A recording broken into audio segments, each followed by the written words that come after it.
చూస్తా కన్ను మూసుకుని కన్ను తెరిచేసరికి దాదాపుగా 2 సంవత్సరాలు కళ్ళు మూసుకుంటూ అయిపోయింది. మొత్తానికి 5 బడ్జెట్లు ప్రవేశపెట్టే అవకాశం రాష్ట్ర ప్రభుత్వానికి ఉంటుంది. అందులో 2 అయిపోయినాయి.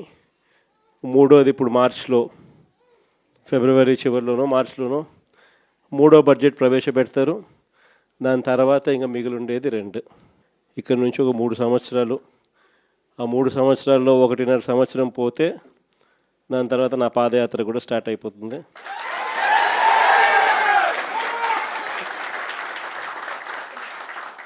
దాని తర్వాత మరో 1.5 సంవత్సరం నేను కూడా ప్రజలతోనే రోడ్ల మీదే ప్రజల్లోనే మమేకమవుతూ ఆ ప్రయాణం కొనసాగుతుంది. ఇది మరీ ముఖ్యంగా ఎందుకు చెప్పాల్సి వస్తూ ఉంది అంటే ఈరోజు పరిపాలన చాలా అంటే చాలా అన్యాయంగా జరుగుతూ ఉంది. రెడ్ బుక్ రాజ్యాంగంతో ఎక్కడా కూడా ఎవరినైనా కూడా ఏమంటే అది నేను చేసేయచ్చు అని ఖండకావరంతో ఈరోజు పరిపాలన సాగిస్తూ ఉన్నారు. పాలనంతా కూడా అబద్ధాలు, మోసాలు. ఆ అబద్ధాలు ఆడుతున్నావయ్యా, మోసం ఎందుకు చేస్తున్నావయ్యా అని చెప్పి గట్టిగా నిలదీస్తే రివర్స్ ఉల్టా కేసులు పెడతా ఉన్నారు. పోలీసులను పంపిస్తూ ఉన్నారు. పోలీసు వ్యవస్థ ఎప్పుడూ చూడని విధంగా దుర్వినియోగం అయిపోయిన పరిస్థితులు మొట్టమొదటిసారిగా చూస్తూ ఉన్నాం. ఇవన్నీ కూడా ఈరోజు మనకు కనిపిస్తూ ఉన్నాయి. మరోవైపున పాలన ఎలా సాగుతూ ఉందని ఒకసారి చూస్తే పాలనలో ప్రతి ఇంట్లో కూడా ఈరోజు చర్చనీయాంశంగానే ఉంది.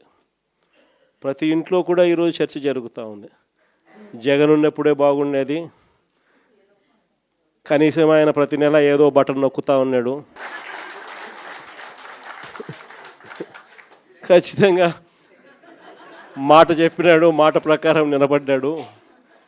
ఈరోజు జగన్ పోయాడు, చంద్రబాబు నాయుడు ఏమో బిర్యానీ పెడతానని మోసం చేశాడు, ఉన్న పలావు పోయింది, ఇప్పుడు బిర్యానీ కూడా పోయింది అని చెప్పి ఈరోజు ప్రతి ఇంట్లో కూడా చర్చనీయాంశం జరుగుతూ ఉంది. ఈరోజు నిజంగానే ప్రతి ఇంట్లో కూడా పోలికను చూస్తూ ఉన్నారు. ఆ రోజు ఇదే రాష్ట్రం, ఇదే బడ్జెట్, ఇదే పరిస్థితుల్లో అప్పుడు ఇంకా దారుణమైన పరిస్థితులు, కోవిడ్ వచ్చి 2 సంవత్సరాలు అతి దారుణమైన పరిస్థితులు ఉన్నప్పటికీ కూడా ఎప్పుడూ కూడా ప్రభుత్వ కష్టాలను ఎప్పుడూ ప్రజలకు చూపించి ఎప్పుడూ కూడా పథకాలను ఎగరగొట్టాలి అని చెప్పి ఏ రోజు మన ప్రభుత్వం ఎప్పుడు ఆలోచన చేయలే. మీరు పవన్ కళ్యాణ్ మంచితనం చూశారు, పవన్ కళ్యాణ్ సహనం చూశారు, పవన్ కళ్యాణ్ గట్టితనం మీరు చూడలేదు ఎప్పుడు. దయచేసి అక్కడ దాకా తీసుకెళ్ళకండి, ఎందుకంటే నాకు క్షమ ఉండదు నా దగ్గర. మీలాంటి వాళ్ళకి, రిపీటెడ్ అఫెండర్స్కి, క్రైమ్ చేసి తప్పించుకుందాం అనుకున్నోడికి, రిపీటెడ్ అఫెండర్స్కి నా దగ్గర క్షమ ఉండదు.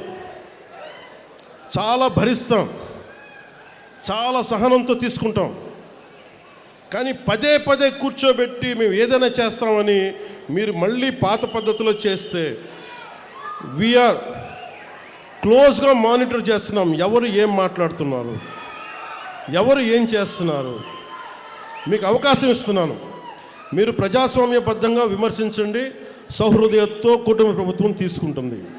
మళ్ళీ హద్దులు దాటి మాట్లాడి మేమే వచ్చేస్తాం 29లో అంటే నేను చెప్తున్నాను కదా, మళ్ళీ ఈ రోజున నా రాజోలు గడ్డ సాక్షిగా చెప్తున్నాను కదా.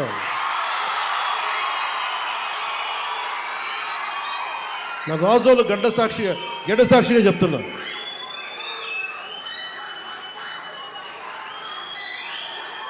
మీరు అలాంటి ఆశలు పెట్టుకోకుండా జరగవు. ఎందుకంటే ప్రజలు మమ్మల్ని నమ్మారు, మేము వాళ్ళ ముందుకు తీసుకెళ్తాం. నేను మీ చేత మీ ఏ సమస్య ఉన్నా కానీ మనందరం కూర్చొని, ఉదాహరణకి మన ఆటో డ్రైవర్ సోదరులు ఒక సమస్య చెప్పారు, మాట్లాడుతాం దాని గురించి. ఓకే, సమస్య ఏమున్నది కూర్చోబెట్టి మాట్లాడి, ప్రజాస్వామ్యం అంటే అదే కదా. ఒక సమస్య ముందుకు వస్తే మనం వింటాం, దానికి ఎలా పరిష్కార మార్గం వెతుకుతాం. అందరం కలిసికట్టుగా దేశాన్ని, సమాజాన్ని నిర్మిద్దాం. అంతేగాని క్రిమినల్ యాటిట్యూడ్ తోటి ఎవరు వచ్చినా కానీ, అది నా పార్టీ జనసేన పార్టీలో ఉన్నా కానీ, కూటమి పార్టీలో ఎవరున్నా కానీ, ప్రజాస్వామ్యాన్ని గౌరవించని నాయకులు ఎవరైనా సరే, నా సొంత పార్టీలో, మన సొంత పార్టీలో ఉన్నా సరే, జనసేనలో ఉన్నా సరే, నేను ఉపేక్షించను.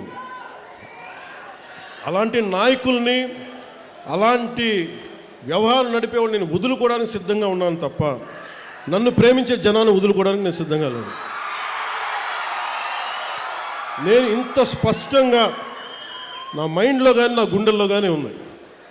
ఎందుకంటే నేను జెన్జీకి మీ భవిష్యత్తు కోసం నేను ఉన్నాను ఇక్కడ. ఎందుకంటే ఈరోజు మీ పెద్దవాళ్ళు అయిపోయారు, 40 ఏళ్ళు 50 ఏళ్ళు వచ్చేసినాయి. కానీ వాళ్ళందరికీ భవిష్యత్తు ఏం కోరుకుంటారు? వాళ్ళ బిడ్డల భవిష్యత్తు కోరుకుంటారు. మీ బిడ్డల కోసం ఆలోచించడానికి ఒక తండ్రి, ఒక తల్లి ఎలా ఆలోచిస్తారో కూటమి ప్రభుత్వం అలా ఆలోచించాలి. ఇప్పుడే అడుగు పెట్టాం, 18 నెలలు అయింది. ఇప్పుడు స్టార్ట్ చేశాం. మీ ఆశీస్సులు కావాలి, మీరు అర్థం చేసుకునే మనసు కావాలి. అందుకని నాకు మనస్ఫూర్తిగా రాజోల నుంచి ప్రతి ఒక్కరికి, ఆంధ్ర రాష్ట్రంలో ప్రతి ఒక్కరికి, మమ్మల్ని గెలిపించిన కుటుంబ ప్రభుత్వాన్ని గెలిపించిన ప్రతి ఒక్కరికి 2 చేతులు జోడిస్తూ మీ అందరికీ కృతజ్ఞతలు తెలియజేసుకుంటూ,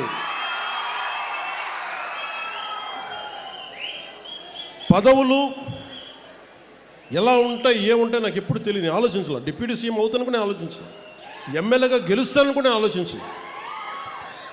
నా కోరిక ఒకటే, కష్టంలో ఉన్నవాడికి సాయం చేయాలి అన్నదే ఒకటే. అదే నన్ను ఇక్కడ దాకా పట్టుకొచ్చి